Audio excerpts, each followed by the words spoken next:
28 युग झाले पायाला वंदन करणाऱ्या भगवान शिवजीला खालीच टेकलं नाही. माय नाही घेत इतका वेळ, माय घेत नाही. माय याच्या पलीकडे सांगू का, ज्या बापानं प्रॉपर्टी कमिली त्या बापाच्या मड्याला पोरान खांदा द्यावा तरी ते म्हणतं खांदा दुखायला, म्हणून तो मारुतीराच्या पुढे मड टेकी देत, मागचे पुढं पुढचे माग. हो जावाई सुद्धा ते जावायला खांदा द्यायला लावतात ना सासरं मेल्या. त्या म्हाताऱ्याने याला पोरगी दिली म्हणून त्याच्या भाकरी तुकड्याची सोय होती, पण ते पण येशीत एकदा म्हातारा टेकीत, पुढचे मागन मागचे पुढं. ज्या माईनं जन्म दिलाय ती रडायलाच कडेल घेती, रडणं बंद झालं की खाली टेकी ती. पण विटेवरच्या माईनं पायाची धूळ कपाळाला लावलेल्या एका महान देवतेला 28 युगापासून डोक्यावर घेतल्या, अजून खाली टेकलं नाही. पायाची ताकद आहे. दुसरा पुरावा सांगतो. राजा रावणाला मारलं माझ्या विटेवरच्या मालकानं 7व्या अवतारात. प्रभू रामचंद्र म्हणजे विटेवरचेच मालक ना. मारलं राजा रावणाला. मारून घरी आल्याच्या नंतर एक थोडंसं दुःख झालं माझ्या प्रभूला. कुठलं दुःख, कारण ज्याने आपल्याला जन्म दिलाय ते पिता दिसत नाहीत. दशरथ राजा देहावसान झालं. म्हणून भगवान प्रभू रामचंद्राच्या चरण पादुका त्या सिंहासनावर ठेवल्या होत्या आणि त्या सिंहासनावरच्या पादुकेवर शत्रुघ्न छत्र धरून होते. ऋषी मुनी योगी जपी तपी संन्यासी महात्मे असे सर्वजण जमा झाले आणि सर्वांनी सांगितलं, प्रभो तुम्ही 14 वर्ष 22 दिवसाच्या नंतर परत आलात, आता तुमचा राज्याभिषेक करायचा. पायाची सेवा नामदेवराय का मागतात? उदाहरण क्रमांक 2. काय असं पायात पडलंय? मग ते राज्याभिषेक करायचं ठरल्याच्या नंतर सर्वत्र आता कशा खुर्च्या काय असं सगळं व्यवस्थित ना. राजाला बसायची खुर्ची म्हणल्यावर कशी असेल ती, किती किलो सोन्याचं सिंहासन करायचं, मग सीता कोण्या बाजूला असावी, लक्ष्मण कुठे असावे, भरत शत्रुघ्न कुठे असावे.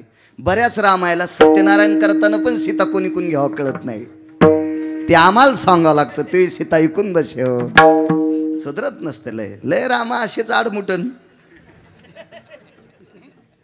मी हल्लीची राम म्हणालो. नाही कळत, नाही कळत. हिला कोणी कोणी उभं करू आणि मला आम्हाला विचारतो काय. ते सिंहासन करत असताना हे राम पंचायतन कसं ठरवायचं, स्वर्गातले लोक आले, ठरलं.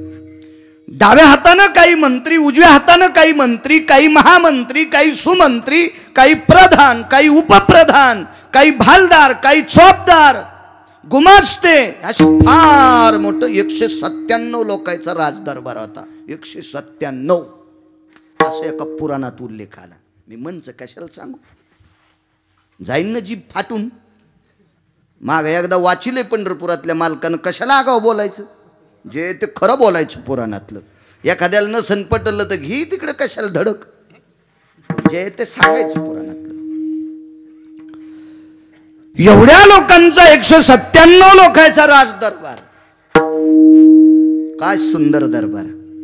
आणि माणूस कसं असतं माहितीये का, 7-8 लोकांना सांगत असते ते ना आपल्याला नवाजावा म्हणून. बायका साडी नेसल्यावर शेजारणीला विचारतात बरी दिसायली का. माणसाचं तसं नाही, कपडे घातल्या बायकोला म्हणते जरा बरं दिसायला का. माणसं शहाणे असते थोडासा बरेपणा. बायका वाईट ह्यात असतं मी कधीच म्हणणार नाही, कारण मी सुद्धा एका बाईच्याच पोटी जन्मलेला आहे.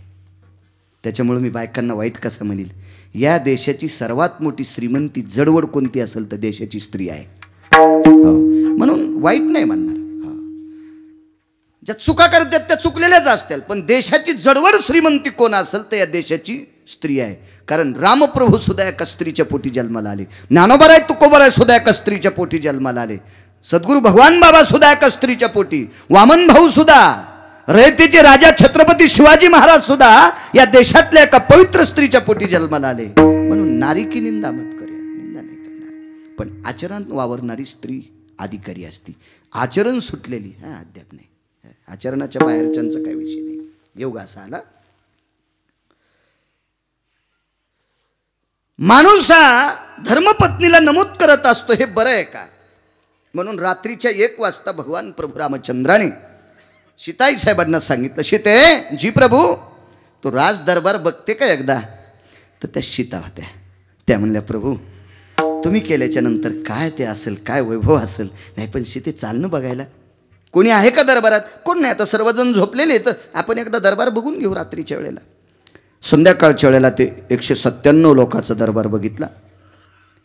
सीताई साहेबांनी विचारलं, ही खुर्ची कोणाची? आमका बसणार. या खुर्चीवर तमका, ह्या खुर्चीवर वगैरे, ह्या खुर्चीवर वगैरे. ही खुर्ची मला, ही खुर्ची आमक्याला, ही खुर्ची ही तुला. ठीक आहे प्रभू, चला.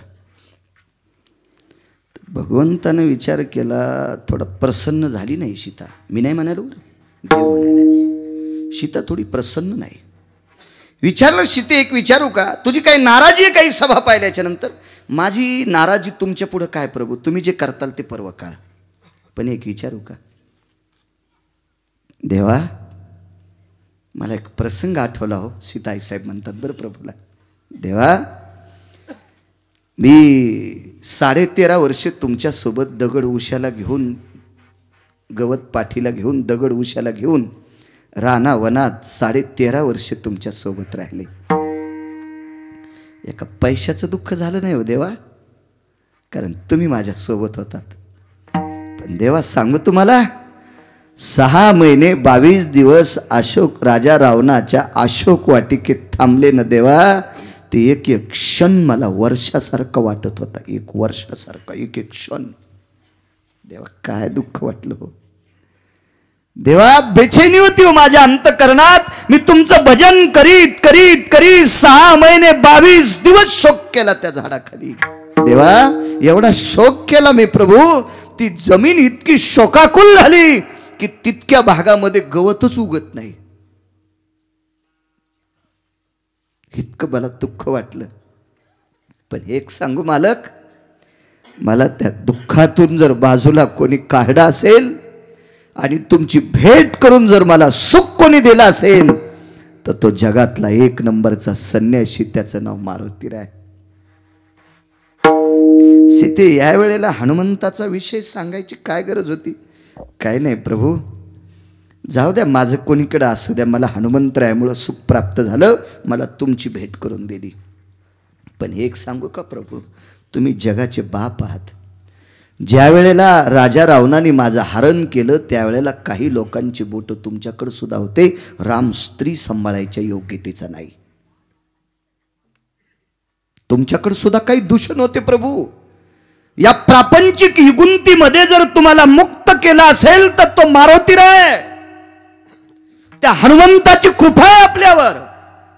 आपली संसाराची विस्कटलेली घडी सुरळीत चालण्यासाठी त्या मारुतीची आपल्यावर कृपा आहे प्रभू. त्याची कृपा आहे आपल्यावर. आणि 197 खुर्च्यापैकी एकही खुर्ची त्याच्यासाठी सभेत नाही, याची खंत वाटते मला प्रभू, याची खंत वाटते. याला म्हणायचं सीता, या भारत देशातली पवित्र स्त्री, इतकी उपकाराची फेड उपकारानं करणारी या देशाची पवित्र स्त्री आहे, पवित्र स्त्री. ही आठवण करून दिल्याच्या नंतर प्रभू रडत होते. दुसऱ्या दिवशी सकाळी सभा लावली. 22 दिवस शिल्लक होता राज्याभिषेक. तेवढ्या सभेला महान महान ऋषीमुनी बोलवले. हे काय 2-2, 3-3 अभंग पाठ करून हात झोकणारे नाही. नाही अंगाव घेऊ नका बरं, तसं अंगाव नका. नाही तुम्हाला मुळीच नाही म्हणणार, मरून जाईन गिरगावकर. नाही तुम्हाला नाही म्हणणार. हां आता काही कायला नाद असतो. आमची इथे एक बाई होती, भांडल्याशिवाय जेवतच नव्हती, जेवतच नव्हती ती, जेवतच नव्हती. अख्ख्या गावातल्या लक्ष्मीने विचार केला, हिला भांडायचंच नाही. त्या दिवशी पौर्णिमा, मंगळवार दिवस, आणि तिने 22,000ची पैठणी नेसली. आणि गावात भोन्याईचं मंदिर आहे, त्या भोन्याईचं दर्शन घेतलं. 1 नंबरचं घर आहे, तिथंच म्हणली जोग अंबाबाईचा. पण सगळ्या बायाने मिटिंग घेतली होती, तिला बांधायचंच नाही. त्या बाईनं जोगाव कशाचा आणला माहिती? किलोवर काजू. त्याशी वाकडे, बापरे तुला का द्यायचे होते काय? हो ना, आगावत ना बापरे. आपण शेंगदाण्यालाच काजू म्हणून खाचे काका बाबा. मानव येते म्हणी समाधान. कसल्या अडचणी ते वाकड्या तोंडाचे असते त्याच्याने नादी लागायचं. किलोभर काजू आणले परातीत नाही घेत म्हणजे बाई काजू पण घेईन. गहू वाढे तांदूळ वाढे काहीच नाही. मग काय घेते इस्तू. तिला वाटलं बाई आपण जर हिच्या म्हणण्यासारखं नाही वागावं तर भांडायची. झाऱ्यात इस्तू घेतला आणि तिच्या पदरात टाकला आणि मग म्हणली मग लुगडं काऊन जाळलं. असा काही कायला नाद असतो अंगावर इस्तू घ्यायचा.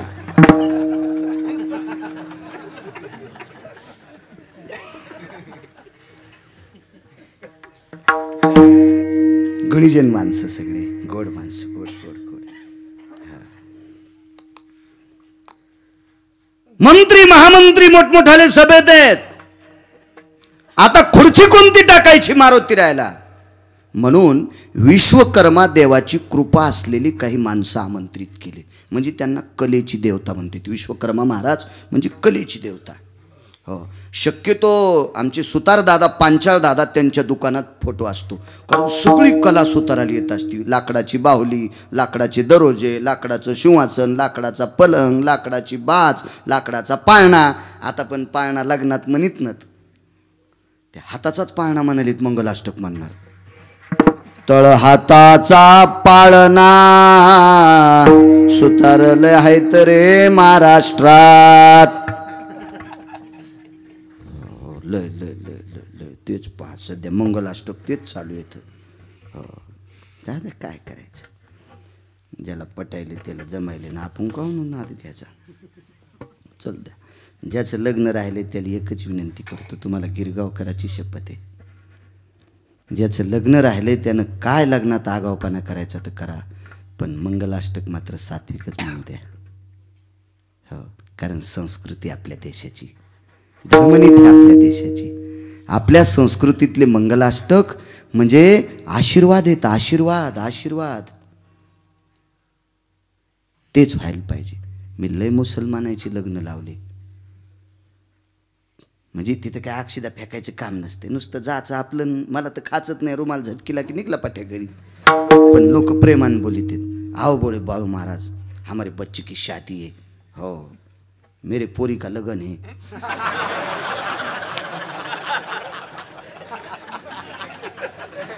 हा ना मला हिंदी येत नाही ना त्याच्यामुळे असं होतं ते. ढिलं झालो गायच्या हात लावायलो पण दबत नाही पडत ते. आवळा तर दुखत.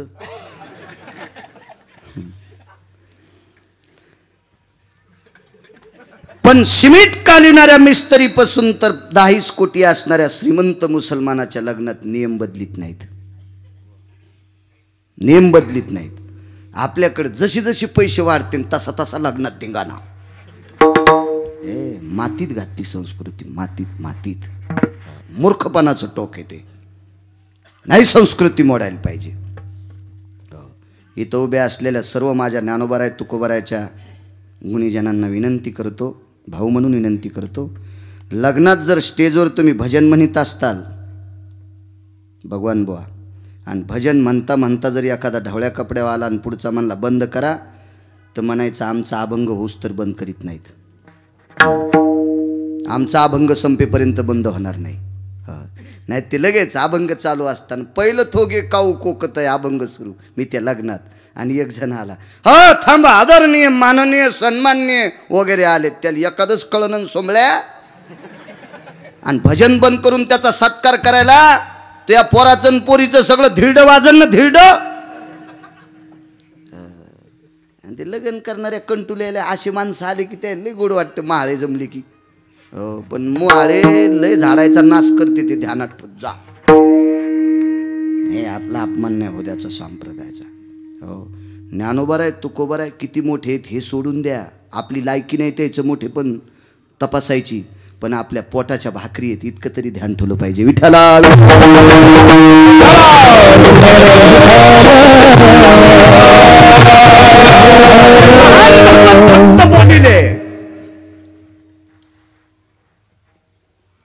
आणि सांगितलं मारुती रायाची खुर्ची कुठं प्रत्येक साधू म्हणला एवढ्या मोठ्या योग्याची खुर्ची सांगायची आमची पात्रता आहे का? ठीक आहे बसा बाजूला. विधाता बोलीला ब्रह्मदेव, विधात्यान पण सांगितलं हे मी सांगू शकत नाही. आणि मग वेगात सांगतो. मारुतीरायासाठी एक सुंदर आसन तयार केलं, त्याला हत्तीच्या दाताचे पाय लावले. तो हत्ती सुद्धा माथारपण होऊन मेलेला, मारून हत्ती त्याचे दात नाही काढले, असा हत्ती त्याचे दात. आता आपल्याकडे पूर्वीच्या काळात सर्वात मोठं योग्याला, तप्याला, साधकाला बसायला जे आसन होतं बळीराम बुवा, ते हरणाचं कातडं असायचं. आता तर हरण मारल्यावर लय निषेध आहे. हो, त्याला खडी फोडायला मरुस्तर धाडतं शासन. हो हो, म्हणून हरणाचं कातडं बसून भजन करायला चांगलं असते म्हणून बसताना हरणच मारीत. एखादं त्याच्या कर्मानं मृत्यू पावलेलं, वय संपल्याच्या नंतर त्याची व्याधी वाढली असेल, असं जर मृत्यू पावलेलं हरण सापडलं तर त्याचा चमडा काढा, ते पवित्र. हो, असे काही नियम येतं. त्या हरणाच्या कातड्यावर बसावा, राजहंसाच्या पंखाची गादी असावा. आणि राजहंसाचे पंख कधी पडत असतात माहितीये का? कामना विरहित झालेला राजहंस त्याचे पंख पडत असतात. मोराचे पंख कधी पडतात माहिती तुम्हाला? रोहिणी मृगा जायते नक्षत्रो तथा काम विरहित मयुरा. रोहिणी आणि मृग नक्षत्रामध्ये मोराला काम दाटत असतो. हे नक्षत्र संपले की मोराचा काम संपत असतो. तिथून पुढे त्याची पखड पडायला सुरुवात होत असती. काम विरहित पंखाच्या टोपी माझ्या द्वारकेतल्या मालकानं मुकुटाला केली. मोराच्या पंखाचा मुकुट, काम विरहित, वासना विरहित. याच्या पलीकडे सांगू, काम संपलेल्या मोराचे पडलेले पंख गणपती बाप्पाने हातात घेतले आणि 1.25 लाख श्लोकाचा ग्रंथ केला. त्याचं नाव महाभारत. 1.25 लाख भारत केली निर्माण, तया प्रति प्रश्न केला जन्मे जयान. समूळ सांगा मजला पूर्वज कथन, जय देव जय श्री पांडवा, धर्म भीम अर्जुन नकुल सहदेवा. 1.25 लाख श्लोक गणपती बाप्पानं लिहिले. ते मोराच्या पंखानं टाकात बुडवायचं का? कामना विरहित मोराचं पंख. राजहंस येती विहंगमा भयस्थिता राजाश्रेष्ठतेवच, मानस सरोरा भयदीप्तीनाम मौतिकाम जठरानलो तृप्तावसाहा. जाबाली सांगतात, मार्कोंडे सांगतात, बकोदालभ्य सांगतात, राजहंस हा मोत्याचा चारा खात असतो आणि मोती हे पाण्यात जन्माला येत असतात. स्वाती नावाच्या नक्षत्रावर शिंपले असे तोंड इसकटून वर येतात. स्वाती नक्षत्रात पडलेले पावसाचे थेंब मोती मधात ते शिंपलामध्ये घेतो आणि शिंपला मिटला की पाण्याच्या तळाला जातो. कालांतरानं त्याचा मोती तयार होतो. मोती तयार करायचा कारखाना जगात नाही आणि कारखान्यात तयार केलेले मोती खोटे असते. ते मोती बुवा पाण्यात तयार व्हा आणि ते मोती पचवायची ताकद राजहंसात आहे. 1000 वर्ष जरी मोती पाण्यात उकळला तरी शिजत नाही, पण राजहंसानं काढला की त्याचं पिठलोणी होऊन जाते पोटात. ही त्याच्या जठरात ताकद आहे, त्याला राजहंस म्हणतात. याच्या पलीकडे सांगू का? दुधामध्ये पाणी टाका. आपल्याला दुधातलं पाणी बाजूला करायचं असेल तर दूध जाळावं लागेल. आधी पाणी जळतं मग दूध शिल्लक राहतं. राजहंसाचं तसं नाही. त्याच्या मनात आलं तर दूधच पितं, पाणी जशाल तसंच ठेवतं, ढवळं पण राहत नाही. इतकी ज्याच्यात चोंचित ताकद आहे त्याला राजहंस म्हणतात. आणि कामना विरहित राजहंसाची पंख खाली पडतात आणि त्या पंखाची गादी त्या सिंहासनावर केली. मग मांडायचं कुठं सिंहासन? भगवान प्रभू रामचंद्राच्या पुढे डाव्या बाजूला काही मंत्री महामंत्री, उजव्या मंत्री बाजूला काही मंत्री सुमंत्री आणि मध्यभागी ते सिंहासन टेकलं. मारुतीरायाला आमंत्रित केलं. महाद्वारात मारुतीरायाले चरण सेवा अखंडित. नामदेवराय पायाची सेवा का मागतात. महाद्वारात मारुतीराय आल्याबरोबर सुमंतजीनं निमंत्रण दिलं. प्रभू हनुमंतराय आल्याबरोबर राम, लक्ष्मण, भरत, शत्रुघ्न, सीताई साहेब, श्रुतकीर्ती, मांडवी ह्या सगळ्या जणी तिथं धावल्या. उर्मिला, चौघाच्या 4 पत्न्या, सोन्याची ताम्हणं, त्याच्यामध्ये निरंजनी, सूत्रम, घृतेषु वन्यहा, घृत खत म्हणजे तूप, सूत्र म्हणजे वात, वन्नी म्हणजे अग्नी, सुंदरशा निरंजने. मला सुद्धा ज्यांच्याकडे बसलो त्यांनी आक्षवून काढलं, कुंकू लावलं, अक्षदा लावल्या, ओवाळलं. पान भजन म्हणतो म्हणून किती, देवाचं नामस्मरण करतो म्हणून किती आदर करतात. ज्या माऊलीची चप्पल बघायला भेटत नाही ती माऊली ओवाळी ती हो. किती वारकरी संप्रदायात प्रेम आहे, किती संप्रदायात प्रेम आहे, पण ते जपायला पाहिजे. ज्यानं हे प्रेम लोकांच्या डोळ्यात माती घातली त्याचा संसार पालथा झाल्याशिवाय राहणार नाही. विठ्ठला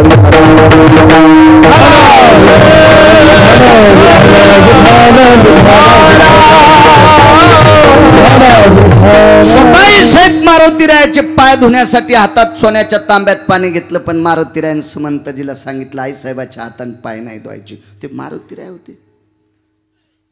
ओवाळलं, अक्षवून काढलं, दिवा मुटका असं ओवाळलं मारुतीरायला. मग सीताई साहेब फुलं टाकू लागले आणि मारुतीराय चढू लागले.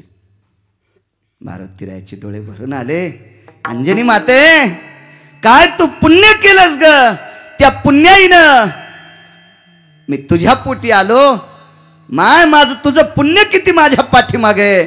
जगाची माय माझ्या पुढं फुलं टाकती. समोर आल्याच्या नंतर ते सिंहासन होतं आणि सगळ्या जणांनी सांगितलं येनम अधिष्ठिताम तल्कबम भयो आह्वानांच प्रियतान्न ममः. असं कर्मकांडात म्हणत असते.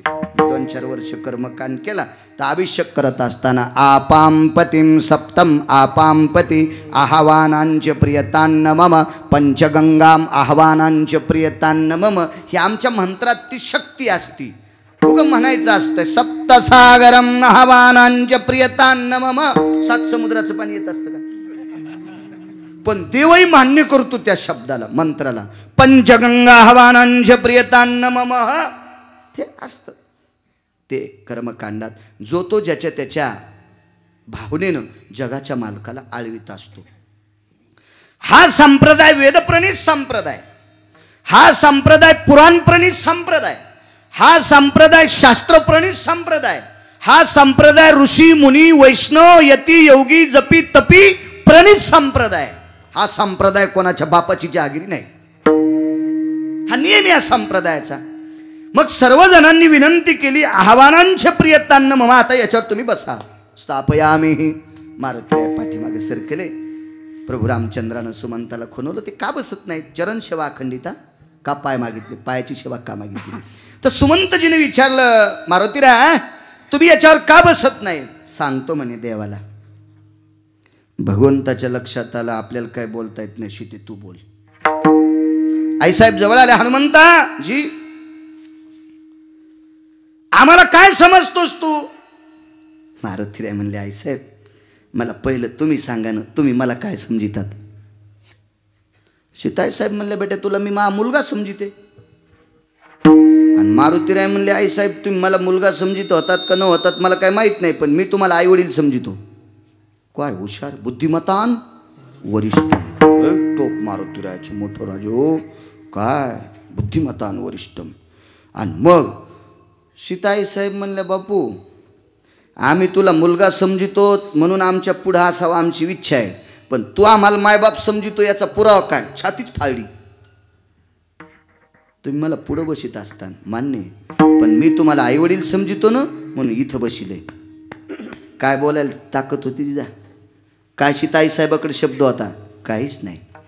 आणि मग विचारलं प्रभू रामचंद्र जवळ आले. हनुमंता तिची भावना आहे, सगळ्यांची भावना आहे आमच्या या राज दरबारात या सिंहासनावर तू बसावा. तर मारुतीरायाचे डोळे भरून आले आणि प्रभूला सांगितलं देवा ज्यानं वासनेला इस्तू लावला त्याला भोग काय करायचा.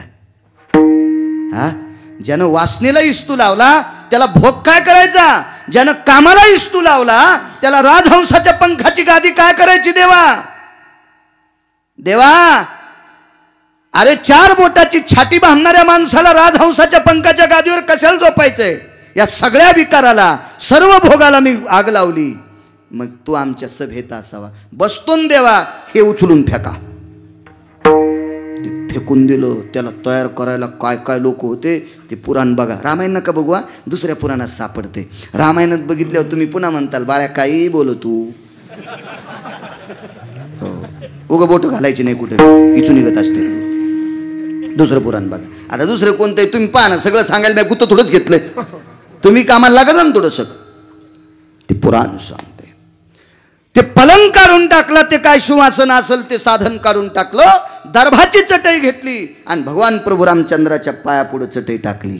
डावा गुडघा त्याच्यावर टेकला आणि उजव्या गुडघ्यावर मारुतीरे हात जोडून देवाच्या पायापाशी बसली. मला हे म्हणलं आसाराम, म्हणले महाराज तुम्ही तर सांगितलं मारुतीरे डाव्या गुडघा खाली टेकला आणि उजव्या गुडघ्यावर हात होते, इथं उजवा खाली टेकलाय. म्हणलं ते मूर्ती करणार येडगळ होतं, त्याला मा काय दोष आहे होय काका भाऊ, मा काय दोष आहे. पुराण सांगते मारुतीरे डाव्या गुडघा खाली टेकलेला होता आणि उजव्या गुडघ्यावर हात जोडलेले होते. तुम्ही अजून मी लक्षात घ्या, मारुतीरायाची प्रतिमा काही काही गावामध्ये हातामध्ये पर्वत घेतलेला फोटो आहे, तुम्हाला बघायला भेटेल. मारुतीरायाच्या हातावर पर्वत आहे आणि अशी ती मंदिरात प्रतिमा मांडलेली आहे.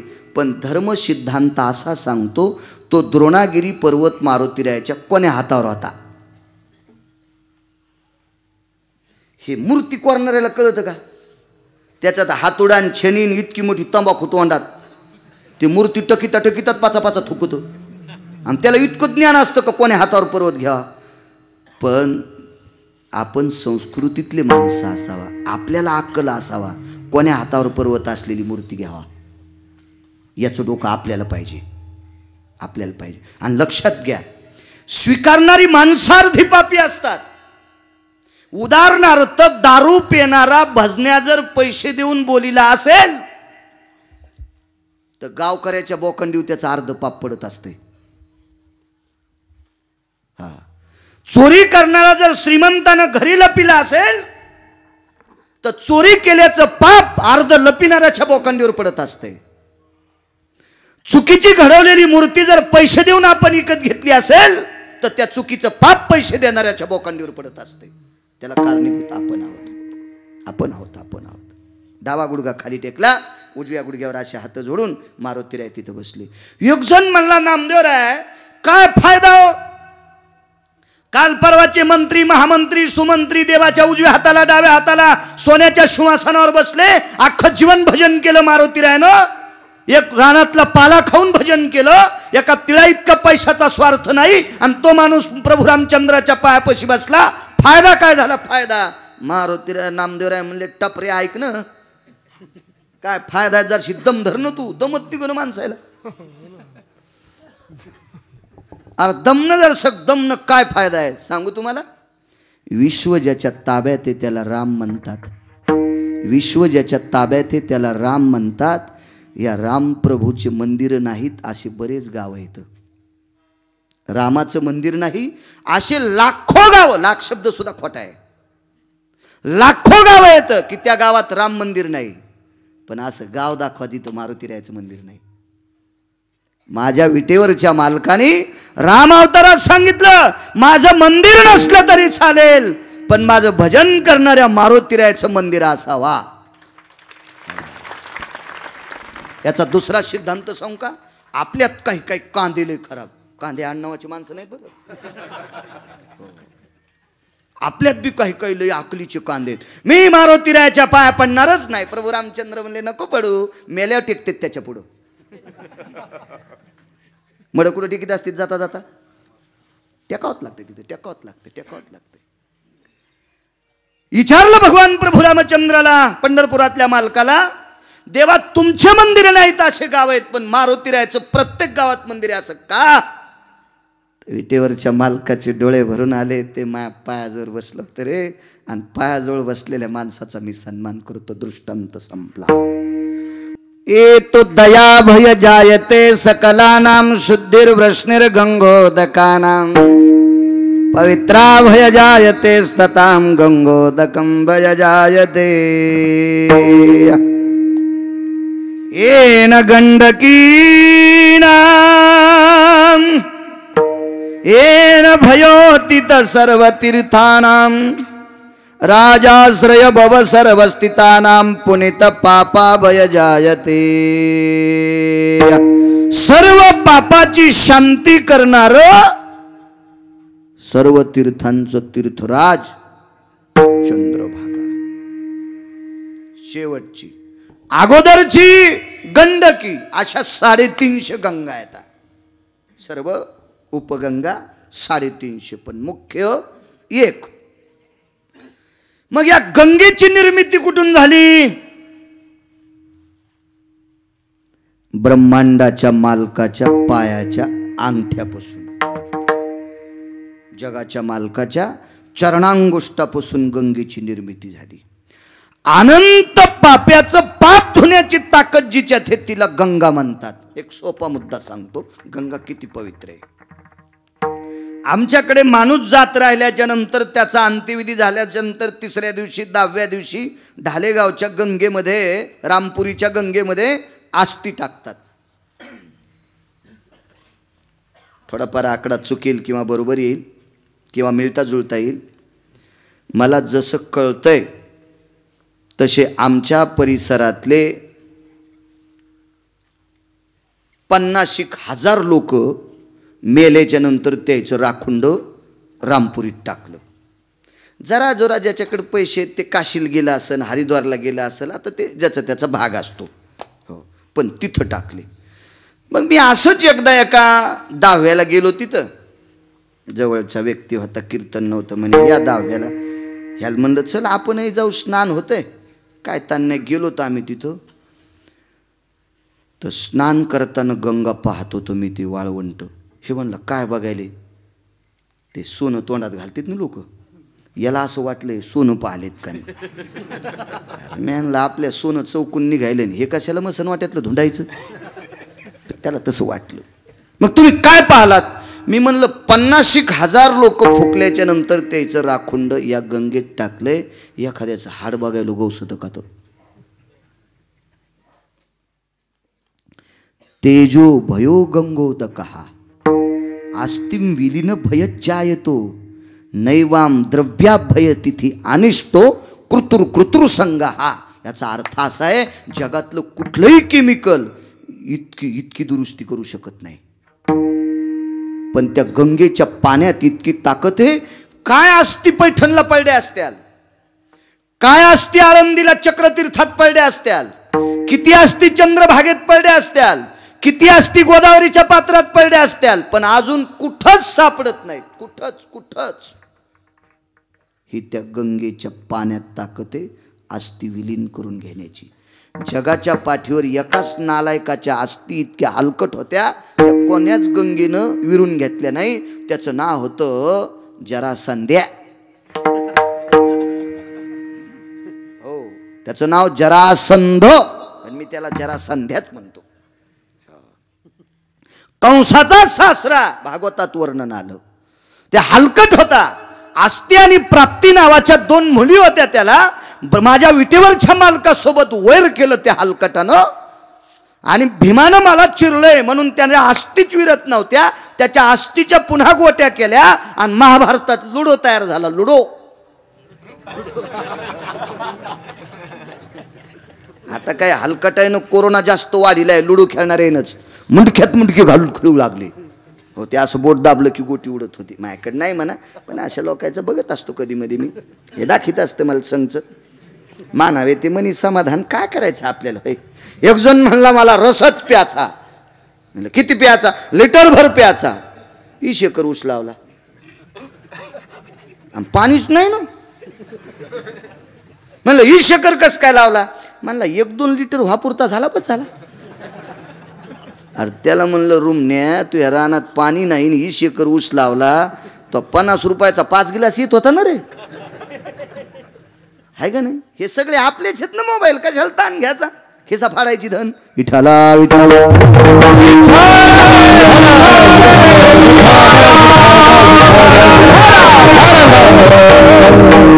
जरासंधाच्या मात्र आस्ती विरल्या नाही. बाकी सर्व आस्ती विरवायची ताकद गंगेच्या पाण्यात आहे. माऊली महावैष्णव ज्ञानोबारायच्या पदस्पर्शाने पुनीत असणारं तीर्थ पवित्र इंद्रायणी माता. तिथं आस्ती विरण्याचं एक चक्रतीर्थ आहे. तिथं आस्ती टाकतात.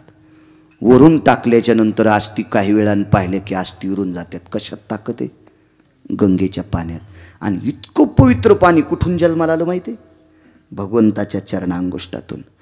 अनंत पाप्याचं पाप धुण्याची गंगा पापम शचितापम कल्पतरु दैन्यस्तदा.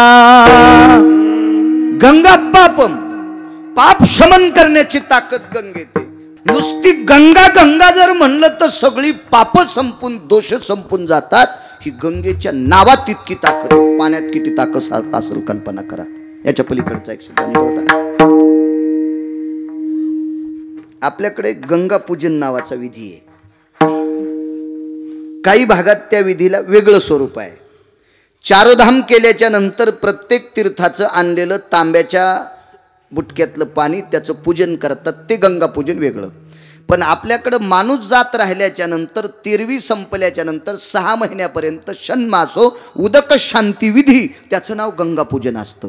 आणि हे गंगा पूजन झाल्याच्या नंतर लुप्तो भय पिंडानाम हिरण्य श्राद्धो भय जायो शंख श्राद्धो जाय. शंख म्हणजे बोंबलणे. शंख श्राद्धोस्ततेव च मुक्ता भय जायते नाम यति श्राद्ध्या वयवस्थितेषु नाम आप्तेष्टि त्रिपिंडिक काल सरपार शांतिर्भयो यज्जायते कृतुनापसव्यान् सप्या रक्तचंदनम अंगुष्टादि स्नान भयो क्रियानाम सकलाया मुक्त पिंडास्ततेव च गंगोदकम स्नानम समर्पयामि.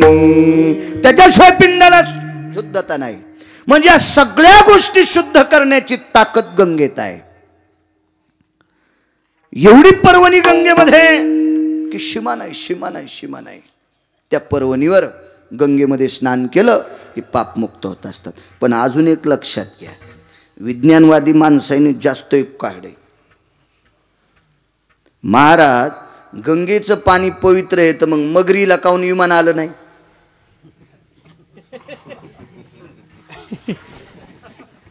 खरेन खरेन खरेन. पंढरीचे वारकरी अधिकारी मोक्षाचे. मग पंढरपुरातल्या मालकाचं भजन करणारी सगळीच भजने मोक्षाच्या अधिकारी कसे ठरू शकतात महाराज? त्या लायकीचं भजन करावं लागेल. विटेवरच्या मालकाला आवडेल असं भजन करावं लागेल तर मोक्षाच्या अधिकारी. मगरी पाण्यात राहत्यात, पण मगरीच्या दाढातला विकार गेला नाही दुसऱ्याला खाण्याचा, म्हणून उद्धार नाही. आपला उद्धार त्या दिवशी होईल आपल्या अंतकरणातले 6 बाजूला जातील, तवा गंगा आपलं पाप बाजूला करत असते. आणि हे पाप संपवायची ताकद गंगेत आहे. आणि ती पवित्र गंगा जगाच्या मालकाच्या पायाच्या अंगठ्यातून जन्माला आली. मग अनंत पाप्याचा उद्धार करणारी गंगा इतकी पवित्र आहे, तर ज्याच्या अंगठ्यातून जन्माला आली त्याचा पाय किती पवित्र असेल कल्पना करा. म्हणून चरण